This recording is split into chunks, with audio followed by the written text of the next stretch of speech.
नमस्ते मोदी जी, मैं आकाश दरीरा 12वीं कक्षा व्हाइटफील्ड ग्लोबल स्कूल बैंगलोर से। मेरा आपसे यह प्रश्न है कि मेरी नानी जी कविता ए माखीजा मुझे हमेशा सलाह देती है आपसे सीखने के लिए कि आप कैसे विपक्ष के लगाए हुए हर आरोप, हर आलोचना को टॉनिक और अवसर के रूप में देखते हैं। आप ऐसे कैसे करते हैं मोदी जी? कृपया हम युवाओं को भी प्रेरणा दें ताकि हम जीवन के हर परीक्षा में सफल हो। धन्यवाद। थैंक यू आकाश। माननीय प्रधानमंत्री जी, आपका जीवन करोड़ों युवाओं का प्रेरक रहा है। मन्नत, अष्टमी, कुमकुम और आकाश जीवन में आने वाली चुनौतियों में कैसे सकारात्मक रहकर सफलता प्राप्त करें, इस विषय पर आपका अनुभव जानना चाहते हैं। कृपया मार्गदर्शन करें। माननीय प्रधानमंत्री जी। आप लोग एग्जाम देते हैं और घर आकर के जब परिवार के साथ या दोस्तों के साथ बैठते हैं, कभी टीचर से निकट नाता है तो उनसे बैठते हैं और कोई सवाल का जवाब ठीक नहीं आया तो आपका पहला रिएक्शन होता है ये आउट ऑफ सिलेबस था। यही होता है ना? तो ये भी आउट ऑफ सिलेबस है। लेकिन मैं अंदाज कर सकता हूं कि आप क्या कहना चाहते हैं। अगर आपने मुझे न जोड़ा होता तो शायद आप अपनी बात को और ढंग से कहना चाहते होंगे, लेकिन शायद आपको मालूम है कि आपके परिवार वाले भी सुन रहे हैं, तो ऐसा खुल करके बोलने में खतरा है। इसलिए बड़ी चतुराई से आपने मुझे अंदर लपेट लिया है। देखिए, जहां तक मेरा सवाल है, मेरा एक कन्विक्शन है और मेरे लिए ये आर्टिकल ऑफ फेथ है। मैं सिद्धांततः मानता हूं कि समृद्ध लोकतंत्र के लिए आलोचना एक शुद्धि यज्ञ है।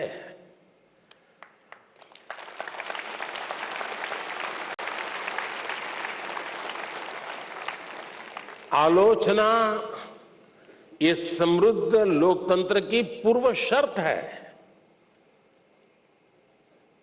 और इसलिए आपने देखा होगा टेक्नोलॉजी में ओपन सोर्स टेक्नोलॉजी होती है, मालूम है ना?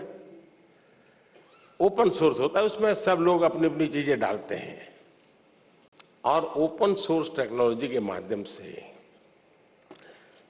ये अलाउ किया जाता है कि देखिए भी हमने किया है, हम यहां जाकर के अटके हैं, हो सकता है कुछ कमियां होगी, तो लोग उसके अंदर अपने अपने टेक्नोलॉजी को इंसर्ट करते हैं और काफी लोगों के प्रयास से वो एकदम से समृद्ध एक सॉफ्टवेयर बन जाता है। ये ओपन सोर्स आजकल बहुत ही ताकतवर एक इंस्ट्रूमेंट माना जाता है। उसी प्रकार से कुछ कंपनियां अपनी प्रोडक्ट को मार्केट में रखती है और चैलेंज करती है कि उसमें जो कमियां हैं वो दिखाएगा, उसको हम इनाम देंगे। बाउंड सिस्टम की व्यवस्था खड़ी हुई है। इसका मतलब ये हुआ कि हर कोई चाहता है कि कमियां जो हो उससे मुक्ति का रास्ता कोई इंगित करे तो होगा ना। लेकिन कभी कभी क्या होता है, आलोचना करने वाला कौन है उस पर सारा मामला सेट हो जाता है। जैसे मान लीजिए आप यहां स्कूल के अंदर फैंसी ड्रेस कंपटीशन है और आपने बड़े चाव से बढ़िया फैंसी ड्रेस पहन करके गए और आपका प्रिय दोस्त है, एकदम प्रिय दोस्त, जिसकी बात आपको हमेशा अच्छी लगती है, वो कहेगा यार तुमने ऐसा क्या पहना, ये अच्छा नहीं लग रहा है। तो आपका एक रिएक्शन होगा, और एक स्टूडेंट है जो आपको थोड़ा कम पसंद है, नेगेटिव वाइब्रेशंस हमेशा आते हैं उसको देखते ही, आपको उसके बातें बिल्कुल पसंद नहीं है, वो कहेगा देखो ये क्या पहन के आया है, कैसे पहनते हैं क्या, तो आपका एक दूसरा रिएक्शन होगा। क्यों? जो अपना है वो कहता है तो आप उसको पॉजिटिव लेते हैं उस आलोचना को, लेकिन जो आपको पसंद नहीं है वो वही कह रहा है, लेकिन आपको गुस्सा आता है, तू कौन होता है, मेरी मर्जी, ऐसा ही होता है ना। उसी प्रकार से आप आलोचना करने वाले आदतन करते रहते हैं, तो उनको एक बक्से में डाल दीजिए, दिमाग खपाइए मत ज्यादा, क्योंकि उनका इरादा कुछ और है। अब घर में आलोचना होती है क्या? मैं समझता हूं कुछ गलती हो रही है। घर में आलोचना नहीं होती है, यह दुर्भाग्य का विषय है। आलोचना करने के लिए मां बाप को भी बहुत अध्ययन करना पड़ता है, आपको ऑब्जर्व करना पड़ता है, आपके टीचर को मिलना पड़ता है, आपके दोस्तों की आदतें जाननी पड़ती है, आपकी दिनचर्या को समझना करना पड़ता है, आपको फॉलो करना पड़ता है, आपका मोबाइल फोन पे कितना टाइम जा रहा है, स्क्रीन पे कितना टाइम जा रहा है, सारा बहुत बारीकी से कुछ न बोलते हुए मां बाप ऑब्जर्व करते हैं। फिर कभी आप किस अच्छे मूड में होते हैं वो देखते हैं, और जब अच्छे मूड में होते हैं, अकेले होते हैं, तब प्यार से वो कहते हैं, अरे यार देख बेटे, तुझ में इतनी क्षमता है, इतना सामर्थ्य है, देख तेरी शक्ति यहां क्यों जा रही है। तो वो सही जगह पे वो रजिस्टर होता है, वो आलोचना काम आ जाए। लेकिन आजकल माँ बाप को टाइम नहीं है, वो आलोचना नहीं करते, टोका टोकी करते हैं, और जो गुस्सा आपको आता है ना, वो टोका टोकी का आता है, कुछ भी करो।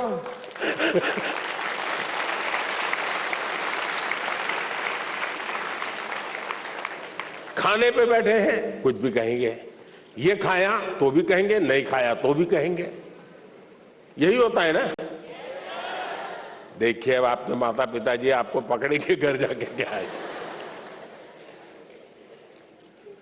टोका टोकी जो है वो आलोचना नहीं है। अब मां बाप से मैं आग्रह करूंगा कि कृपा करके आप अपने बच्चों की भलाई के लिए ये टोका टोकी के चक्कर से बाहर निकलिए। उससे आप बच्चों की जिंदगी को मोल्ड नहीं कर सकते हैं।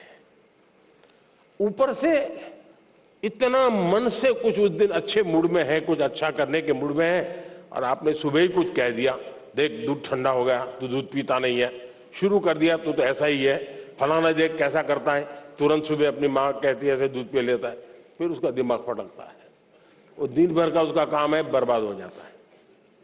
और इसलिए अब आप देखिए, हम लोग पार्लियामेंट में, कभी आप लोग पार्लियामेंट का डिबेट देखते होंगे, पार्लियामेंट का जो टीवी है,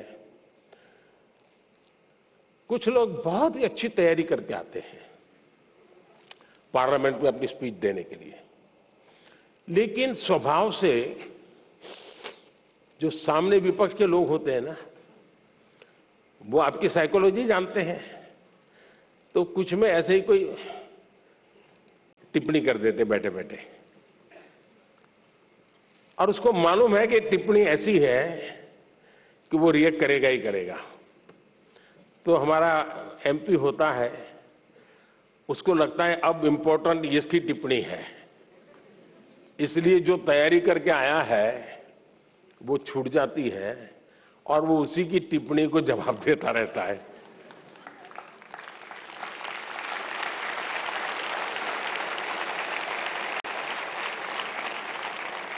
और अपना पूरी बर्बादी कर देता है। और अगर टिप्पणी है हंसी मजाक में बॉल खेल लिया, छुट्टी कर दी, दूसरी सेकंड में अपने विषय पे चला जाता है। तो उसको फोकस एक्टिविटी का परिणाम मिलता है। और इसलिए हमें अपना फोकस छोड़ना नहीं चाहिए। दूसरी बात है,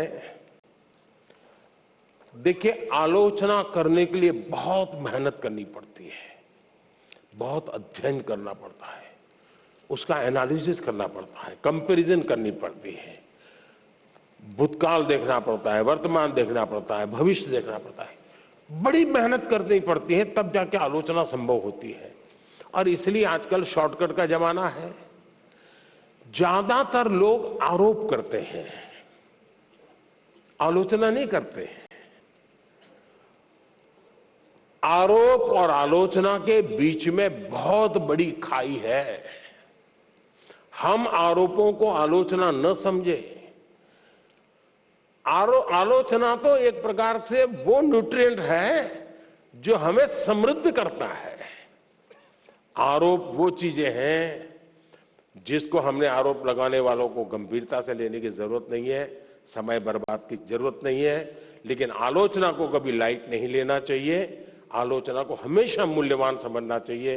वो हमारी जिंदगी को बनाने के लिए बहुत काम आती है। और अगर हम ईमानदार हैं, हमने प्रामाणिक सत्यनिष्ठा से काम किया है, समाज के लिए काम किया है, निश्चित मकसद के लिए काम किया है, तो आरोपों की बिल्कुल परवाह मत कीजिए दोस्तों। मैं समझता हूं आपकी एक बहुत बड़ी ताकत बन जाएगी। बहुत बहुत धन्यवाद।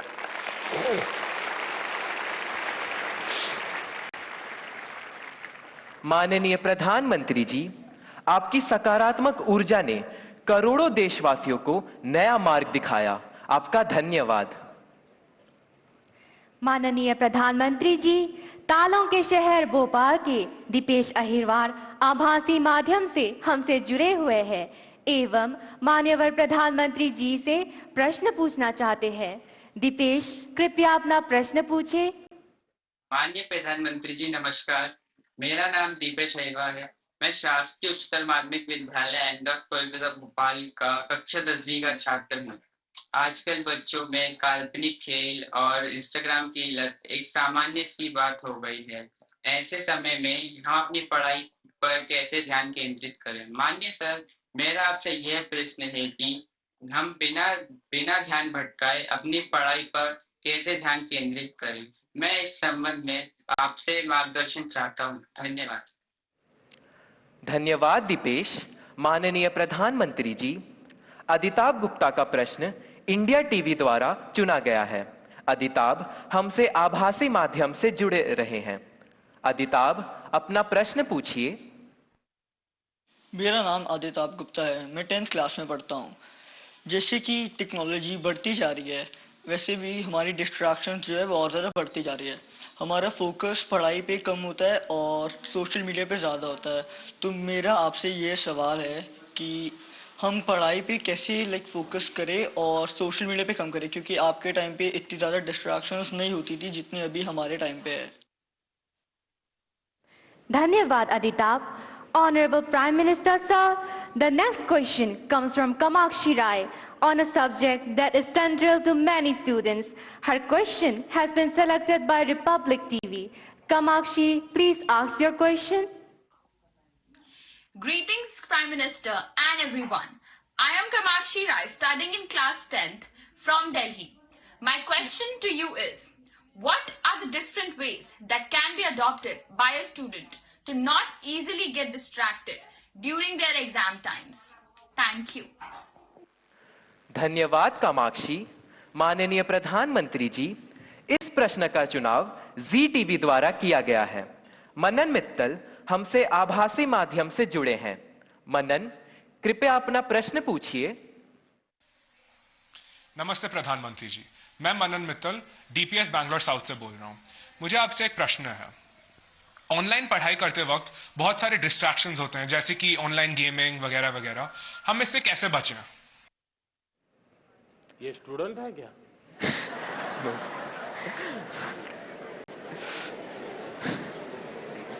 वो गैजेट में ही खोते रहते होगे। धन्यवाद मनन। माननीय प्रधानमंत्री जी, दीपेश, अदिताभ, कामाक्षी एवं मनन परीक्षा में आने वाले व्यवधान पर और इससे कैसे बाहर निकलें, इस विषय पर आपसे मार्गदर्शन चाहते हैं। कृपया मार्गदर्शन करें माननीय प्रधानमंत्री जी।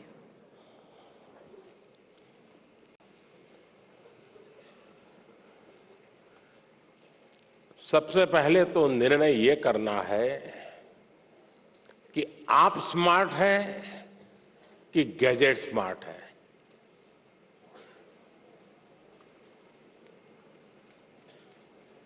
कभी कभी तो लगता है कि आप अपने से भी ज्यादा गैजेट्स को ज्यादा स्मार्ट मान लेते हैं और गलती वहीं से शुरू हो जाती है। आप विश्वास करिए, परमात्मा ने आपको बहुत शक्ति दी है, आप स्मार्ट हैं। गैजेट आपसे स्मार्ट नहीं हो सकता है।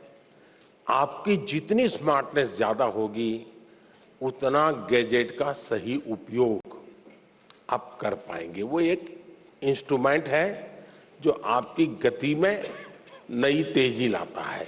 ये अगर हमारी सोच बनी रही तो मैं समझता हूं कि शायद आप उससे छुटकारा पाएंगे। दूसरा, देश के लिए बहुत बड़ी चिंता का विषय है जी। मुझे कोई बता रहा था कि भारत में एवरेज 6 घंटे लोग स्क्रीन पे लगाते हैं। 6 घंटे। अब जो इसका बिजनेस करते हैं उनके लिए तो खुशी की बात है। जब मोबाइल फोन पर टॉक टाइम होता था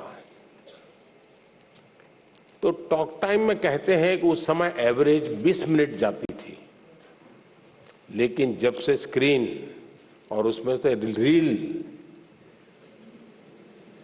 क्या होता है, एक बार शुरू करने के बाद निकलते हैं क्या उसमें से बाहर? क्या होता है? नहीं बोलेंगे। अच्छा, आप लोग कोई रील देखते नहीं है? नहीं देखते हैं ना? तो फिर शर्माते क्यों हो, बताओ ना। निकलते हैं क्या बाहर अंदर से? देखिए, हमारी क्रिएटिव उम्र और हमारी क्रिएटिविटी का सामर्थ्य अगर एवरेज हिंदुस्तान में 6 घंटे स्क्रीन पर जाए तो ये बहुत चिंता का विषय है। एक प्रकार से गैजेट हमें गुलाम बना देता है। हम उसके गुलाम बनकर के जी नहीं सकते हैं। परमात्मा ने हमें एक स्वतंत्र अस्तित्व दिया है, स्वतंत्र व्यक्तित्व दिया है, और इसलिए हमें सचेत रहना चाहिए कि कहीं मैं इसका गुलाम तो नहीं हूं।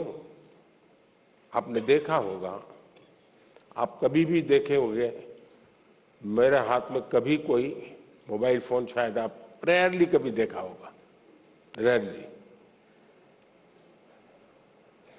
मैंने क्यों अपने आप को संभाल के रखा हुआ है, जबकि मैं एक्टिव बहुत हूं, लेकिन उसके लिए समय मैंने तय किया हुआ है।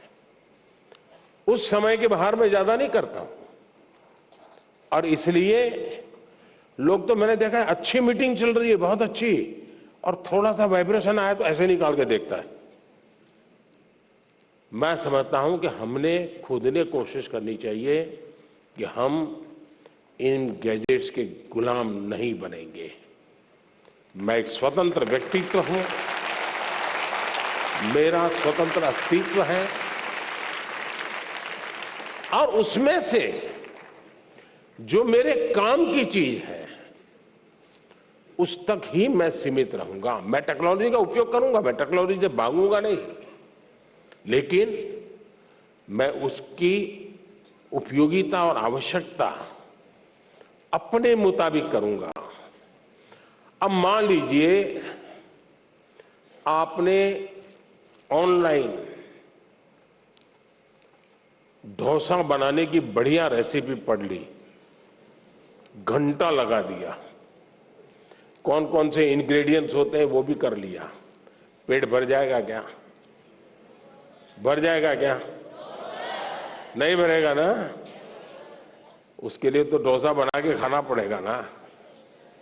और इसलिए गैजेट जो परोसता है वो आपको पूर्णता नहीं देता है। आपके भीतर का सामर्थ्य, अब आपने देखा होगा पहले के जमाने में बच्चे बड़े आराम से पहाड़ा कर देते थे। पहाड़ा बोलते हैं ना, हैं? और बड़े आराम से बोलते थे। और मैंने देखा है कि जो भारत के बच्चे विदेश जाते थे ना, तो विदेश के लोगों को बड़ा आश्चर्य होता था कि ये कैसे इतना पहाड़ा बोल देता है। अब उसको कुछ लगता नहीं था। अब आप देखिए धीरे धीरे क्या हाल हो गया है। हमें पहाड़ा बोलने वाला बच्चा ढूंढना पड़ता है। क्यों? उसको अब आ गया है, हो गया। यानी हम अपनी क्षमता खो रहे हैं।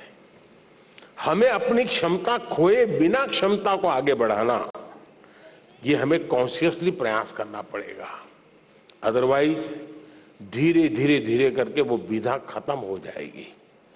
हमारी कोशिश होनी चाहिए कि हम अपने आप को लगातार टेस्ट करते रहें।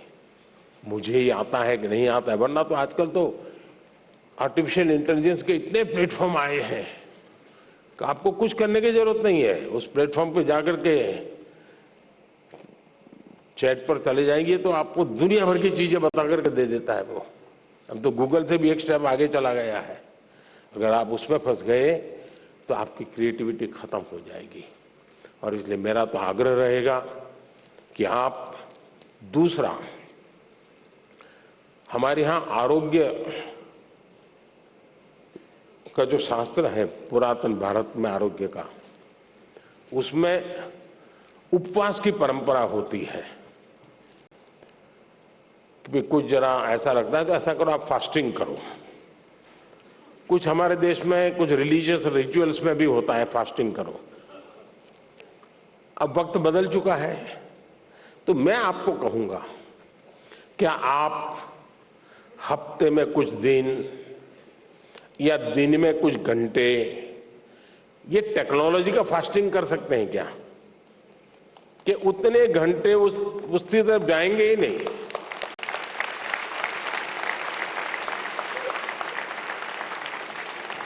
आपने देखा होगा कई परिवार होते हैं घर में बड़ा 10वीं 12वीं बड़ा टेंशन शुरू में ही हो जाता है। सारे कार्यक्रम तय करते हैं परिवार वाले, नहीं भाई अगली साल कुछ नहीं है, वो 10वीं में है, वो अगली साल कुछ नहीं, वो 12वीं में है। ऐसा ही चलता है घर में। और फिर टीवी पे भी कपड़ा लगा देते हैं, हाँ नो टीवी। क्यों? एग्जाम है, 10वीं के एग्जाम है, 12वीं के एग्जाम है। अगर हम इतने जागरूक होकर के टीवी पर तो पर्दा लगा देते हैं, लेकिन क्या हम स्वभाव से तय कर सकते हैं कि सप्ताह में एक दिन मेरा डिजिटल फास्टिंग होगा, नो डिजिटल डिवाइस, मैं किसी को हाथ नहीं लगाऊंगा। उसमें से जो फायदा होता है उसको ऑब्जर्व कीजिए। धीरे धीरे धीरे आपको उसका समय बढ़ाने का मन करेगा। उसी प्रकार से हमने देखा है कि परिवार हमारे तो छोटे होते जा रहे हैं और परिवार भी इस डिजिटल दुनिया में फंस रहे हैं। एक ही घर में माँ, बेटा, बहन, भाई, पापा सब रह रहे हैं और एक ही कमरे में वो उसको व्हाट्सएप कर रहा है। मैं आपकी ही बात बता रहा हूं। माँ भी पापा को व्हाट्सएप करेगी। देखा होगा आपने, घर में सब बैठे हैं साथ में, लेकिन हर अपने मोबाइल में खोया हुआ है। वो उधर देख रहा है, ये इधर देख रहा है। यही हो गया है ना। मुझे बताइए परिवार कैसे चलेगा जी? पहले तो बस में, ट्रेन में जाते थे तो लोग गप्पे मारते थे। अब अगर कनेक्टिविटी मिल गई तो पहला काम यही, जैसे दुनिया भर का काम उन्हीं के पास है, उनके बिना दुनिया रुक जाने वाली है।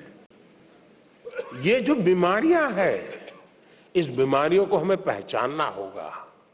हम अगर इन बीमारियों को पहचानेंगे तो हम बीमारियों से मुक्त हो सकते हैं। और इसलिए मेरा आग्रह है, घर में भी क्या आप एक एरिया तय कर सकते हैं क्या? परिवार में जाके आज ही तय कीजिए, एक एरिया तय करिए। ये एरिया जो है नो टेक्नोलॉजी जोन, मतलब वहां टेक्नोलॉजी को एंट्री नहीं मिलेगी। वहां आना है घर के उस कोने में तो मोबाइल वहां रखते आओ और वहां आराम से बैठेंगे, बातें करेंगे। No technology zone. घर के अंदर भी एक कोना बना दीजिए, जैसे देवघर होता है ना, भगवान का मंदिर एक अलग होता है कोने में, वैसा ही बना दीजिए। भाई इस कोने में आना है, चलो जाओ मोबाइल बाहर रख के आओ, यहां ऐसे बैठो। अब देखिए धीरे धीरे आपको जीवन जीने का आनंद शुरू होगा। आनंद अगर शुरू होगा तो आप उसकी गुलामी में से बाहर आओगे। बहुत बहुत धन्यवाद।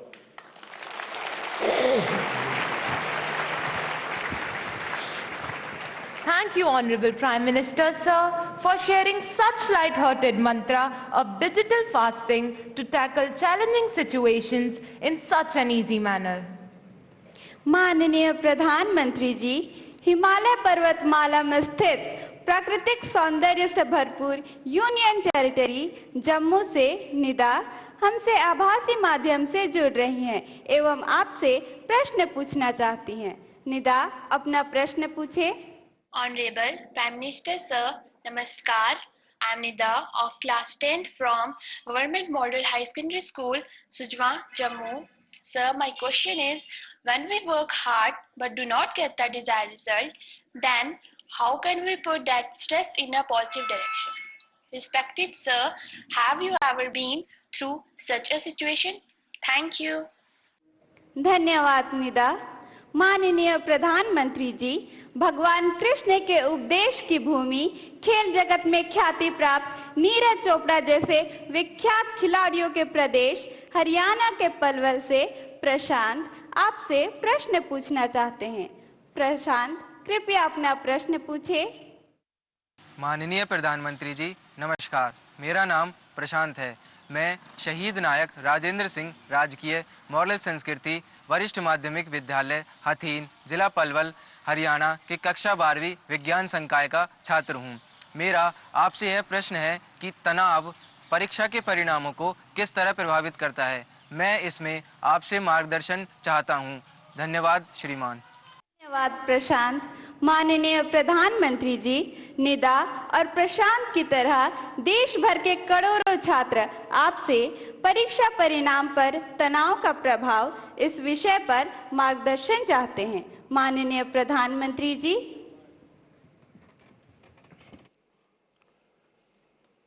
देखिए, परीक्षा के जो परिणाम आते हैं उसके बाद जो तनाव है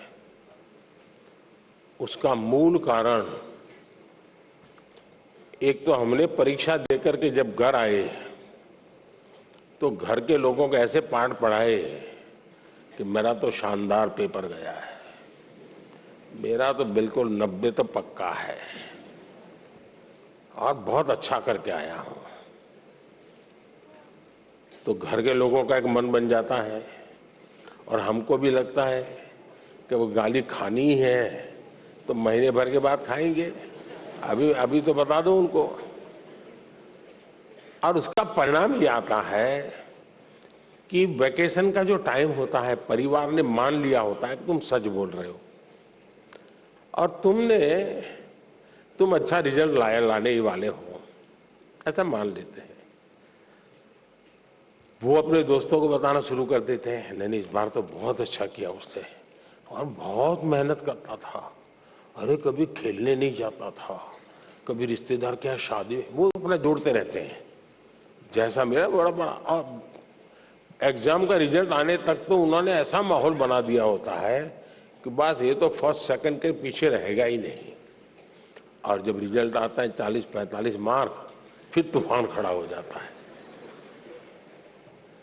और इसलिए पहली बात है कि हम सच्चाई से मुकाबला करने की आदत छोड़नी नहीं चाहिए।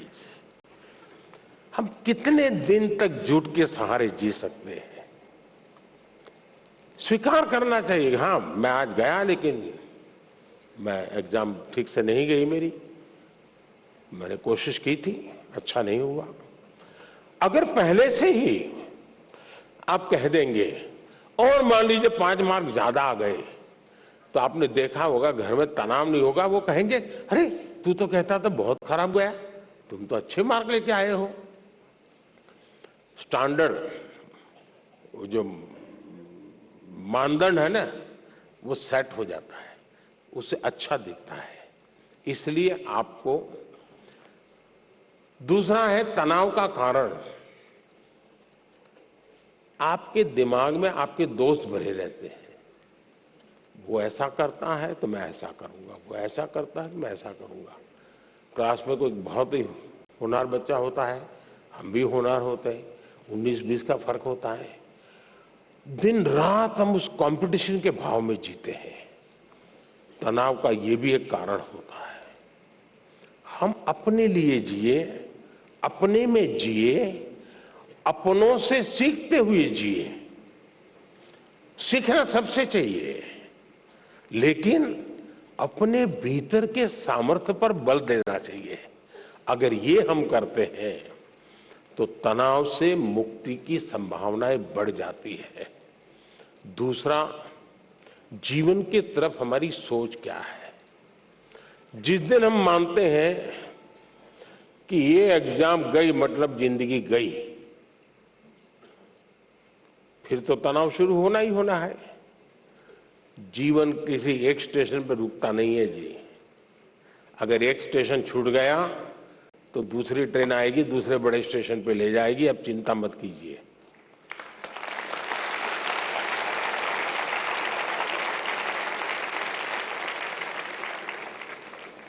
एग्जाम वो एंड ऑफ द लाइफ नहीं होता है जी। ठीक है, हमारी अपनी कसौटी होनी चाहिए, हम अपने आप को कसते रहें, अपने आप को सजते रहें, ये हमारी कोशिश होनी चाहिए। लेकिन हमें इस तनाव से मुक्ति का मन में संकल्प कर लेना चाहिए। जो भी आएगा, मैं जिंदगी को जीने का तरीका जानता हूं, मैं इससे भी निपट लूंगा। और ये अगर आप निकट कर लेते हैं तो फिर आराम से हो जाता है। और इसलिए मैं समझता हूं कि इस प्रकार के परिणाम के तनाव को कभी कभी उतना मन में लेने की आवश्यकता नहीं है जी। धन्यवाद।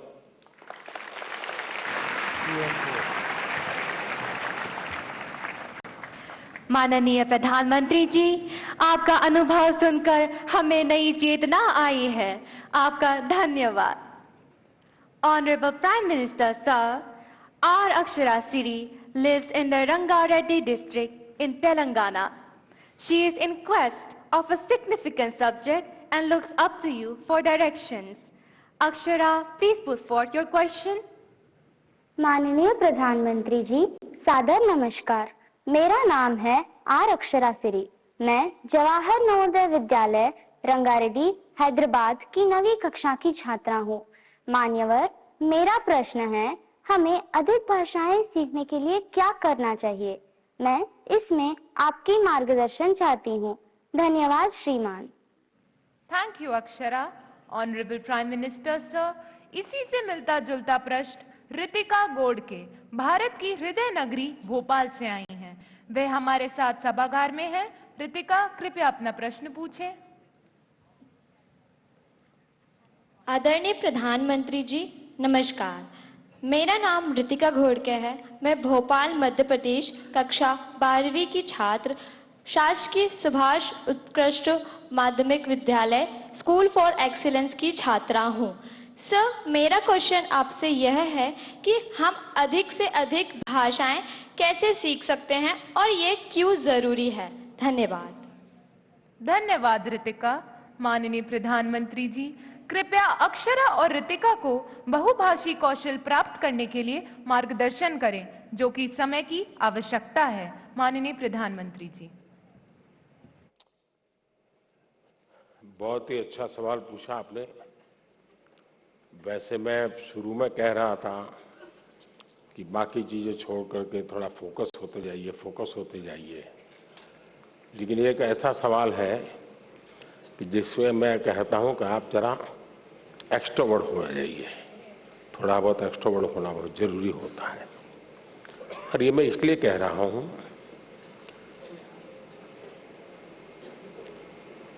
भारत विविधताओं से भरा हुआ देश है। हम गर्व के साथ कह सकते हैं कि हमारे पास सैकड़ों भाषाएं हैं, हजारों बोलियां हैं। ये हमारा रिचनेस है, हमारी समृद्धि है। हमें अपनी इस समृद्धि पर गर्व होना चाहिए। कभी कभी आपने देखा होगा, कोई विदेशी व्यक्ति हमें मिल जाए और उसको पता चलेगा आप इंडिया के हैं, तो आपने देखा होगा कि थोड़ा सा भी वो भारत से परिचित होगा तो आपको नमस्ते करेगा, नमस्ते बोलेगा। प्रोनाउंसिएशन में थोड़ा इधर उधर हो सकता है, लेकिन बोलेगा। जैसा ही वो बोलेगा आपके कान सचेत हो जाते हैं, उसको पहले राउंड में अपनापन महसूस होने लगता है। अच्छा, एक विदेशी व्यक्ति नमस्ते बोलता है, मतलब कि कम्युनिकेशन की कितनी बड़ी ताकत है, इसका ये उदाहरण है। इतने बड़े देश में आप रहते हैं, आपने कभी सोचा है कि शौक के नाते, जैसे हम कभी सोचते हैं मैं तबला सीखूं, कभी मैं सोचता हूं मैं फ्लूट सीखूं, मैं सितार सीखूं, पियानो सीखूं, ऐसा मन में करता है कि नहीं करता है? वो भी एक हमारी अतिरिक्त विधा डेवलप होती है कि नहीं होती है? अगर ये होता है तो मन लगा करके अपने अड़ोस पड़ोस के राज्य की एक आध दो भाषा सीखने में क्या जाता है? कोशिश करनी चाहिए। और सिर्फ हम भाषा सीखते हैं मतलब बोलचाल के कुछ वाक्य सीख जाते, ऐसा नहीं है। हम वहां के अनुभवों का निचोड़ जो होता है, एक एक भाषा की जब अभिव्यक्ति होना शुरू होती है ना, तो उसके पीछे हजारों साल की एक अविरत, अखंड, अविचल एक धारा होती है, अनुभव की धारा होती है, उतार चढ़ाव की धारा होती है, संकटों का सामना करते हुए निकली हुई धारा होती है, और तब जाकर के एक भाषा अभिव्यक्ति का रूप लेती है। हम एक भाषा को जब जानते हैं, तब आपको उस हजारों साल पुरानी दुनिया में प्रवेश करने का द्वार खुल जाता है। और इसलिए बिना बोझ बनाए हमें भाषा सीखनी है। मैं कभी कभी हमेशा मुझे दुख होता है, बहुत दुख होता है। हमारे देश में कहीं पर कोई एक अच्छा स्मारक हो, पत्थर का बना हुआ, और कोई हमें कहे कि ये 2000 साल पुराना है, तो हमें गर्व होता है कि नहीं होता है? इतना बढ़िया चीज 2000 साल पहले थी, होता है कि नहीं होता है? किसी को भी गर्व होगा। फिर ये विचार नहीं आता है कि किस कोने में है। अरे भाई, 2000 साल पहले का ये व्यवस्था है, कितना बढ़िया बनाया है, हमारे पूर्वजों को कितना ज्ञान होगा। अब मुझे बताइए, दुनिया की सबसे पुरातन भाषा, दुनिया की सबसे पुरातन, सिर्फ हिंदुस्तान की नहीं,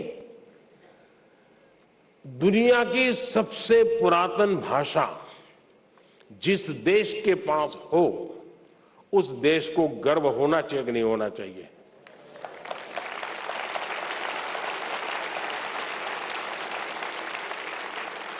सीना तान करके दुनिया को कहना चाहिए कि नहीं कहना चाहिए कि विश्व की सबसे पुरातन भाषा हमारे पास है? कहना चाहिए कि नहीं कहना चाहिए? आपको मालूम है, हमारी तमिल भाषा ये दुनिया की सबसे पुरानी भाषा है, पूरी दुनिया की।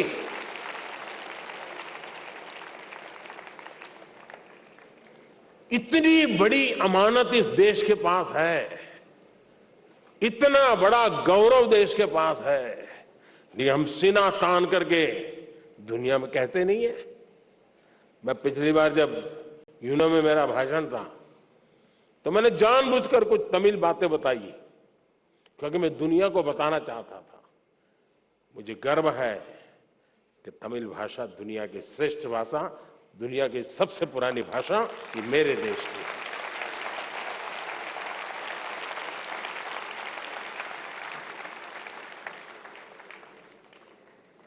हमें गर्व करना चाहिए। अब देखिए, बड़े आराम से उत्तर भारत का व्यक्ति डोसा खाता है कि नहीं खाता है? खाता है कि नहीं खाता है? संभार भी बड़े मजे से खाता है कि नहीं खाता है? तब तो उसको उत्तर दक्षिण कुछ नजर नहीं आता है।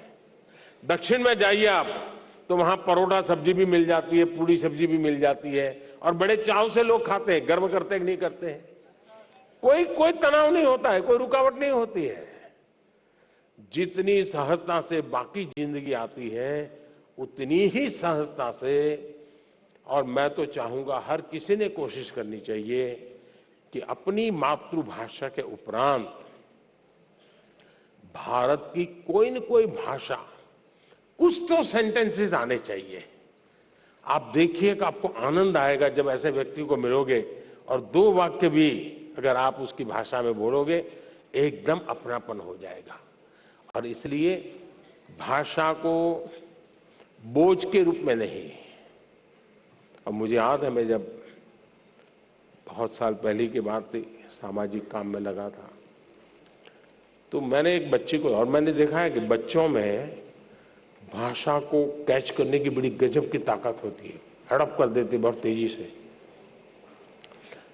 तो मैं कभी, हमारे यहाँ कैलिको मिल के एक मजदूर परिवार था अहमदाबाद में, तो मैं कभी उनके यहाँ भोजन के लिए जाता था। तो वहां एक बच्ची थी, वो कई भाषाएं बोलती थी।